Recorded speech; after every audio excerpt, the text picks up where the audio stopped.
She is old enough to get her driver's license and go to her prom, but this 16-year-old is still riding in a car seat.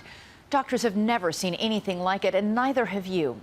Bob Brown with a little girl who could give the world the key to eternal youth.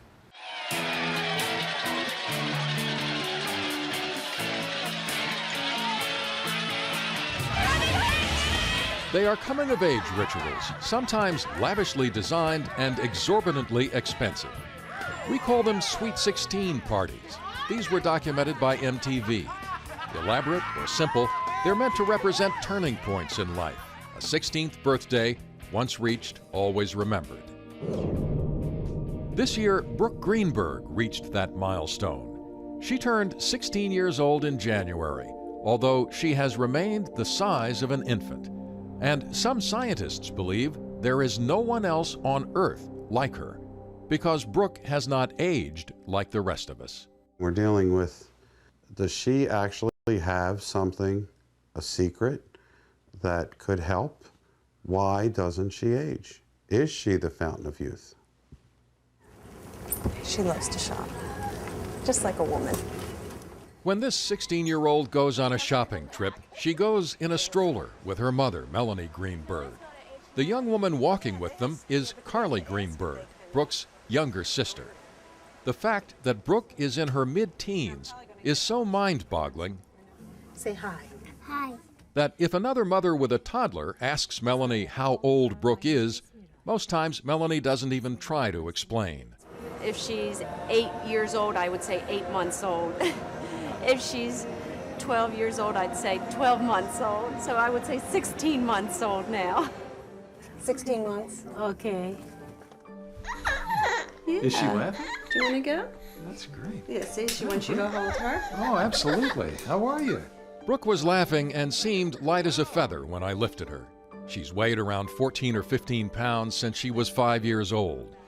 Her mental age is estimated to be 9 months to a year old, although her family says she has ways of expressing herself like the teenager she is.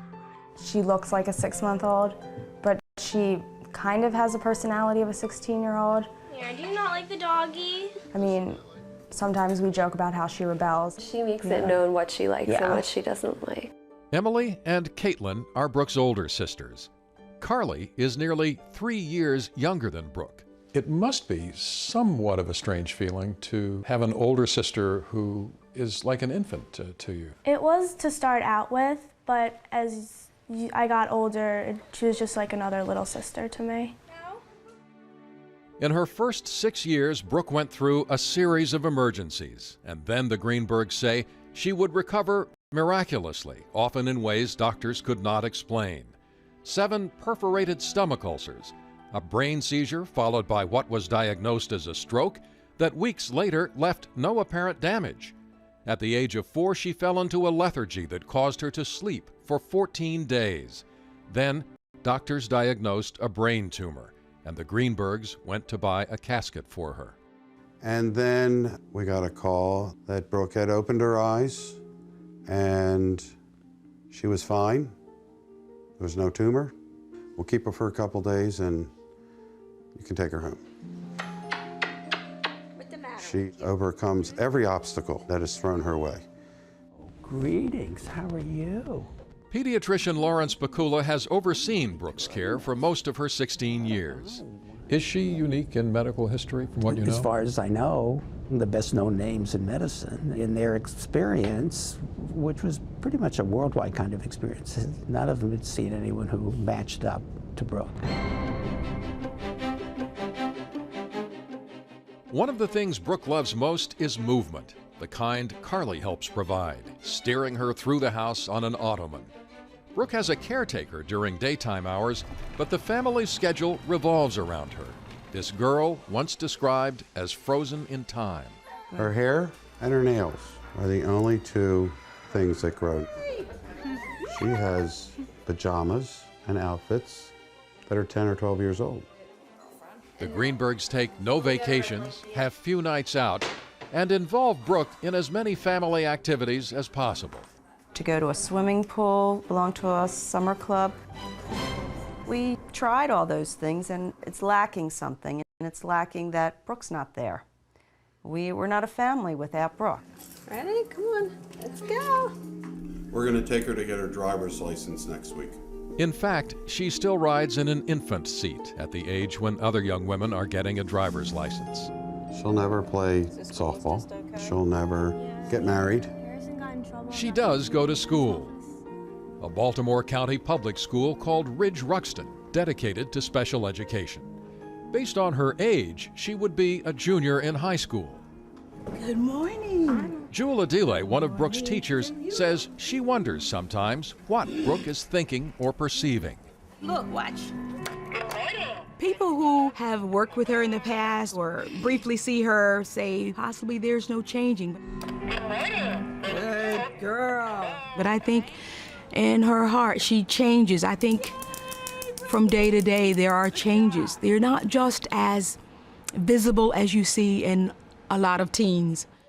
The fact that whatever changes occur are so difficult to see is exactly what makes Brooke so important to science. The rest of us are destined to go through this subtle but momentous process of physical change as we grow older. Scientists want to know why this is not happening predictably with Brooke, why her aging process has been so irregular, and what it means to the understanding of our genetic makeup. These are MRIs over the ages, I believe, about 1 year up to current. There's been very minimal changes in Brooke's brain. Dr. Richard Walker of the University of South Florida says Brooke's body is not developing as a coordinated unit, but as independent parts that are out of sync. For instance, about half the teeth in her mouth are still baby teeth. She is 16, but hasn't reached puberty. Various parts of her body, rather than all being at the same stage, they seem to be disconnected.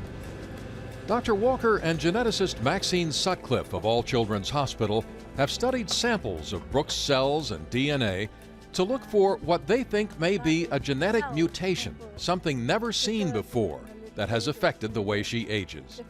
They believe that if they can isolate the gene, it may provide clues to timeless questions about why we age and die. Without being sensational, I'd say yes, this is an opportunity for us to answer the question why we're mortal, at least to test it, and if we're wrong, we can discard it, but if we're right, we've got the golden ring. If they identify the gene or complex of genes, Dr. Walker says, they will then test in laboratory animals to see whether they can switch it off, cause the gene to stop working, and the animal's aging process to slow down. When you find it, how will you know it?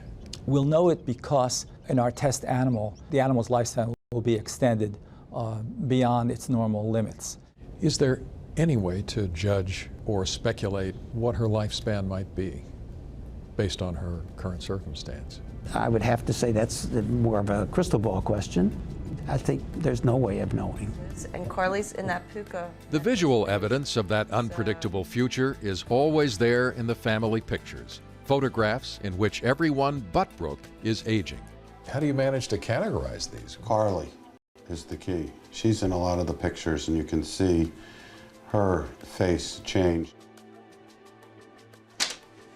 The Greenbergs, too, are fascinated by the prospects of whatever scientific breakthrough may stem from this 16-year-old, whose own life is governed by the most basic elements: food and shelter, a family's love, and their ability to see in her far more than meets the eye.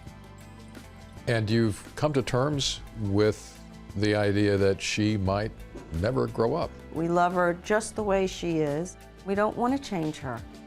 What if Brooke holds the secret to aging? We'd like to find out. We'd like to help people. When people ask you, is everybody's here for a reason? Maybe this is why Brooke is here.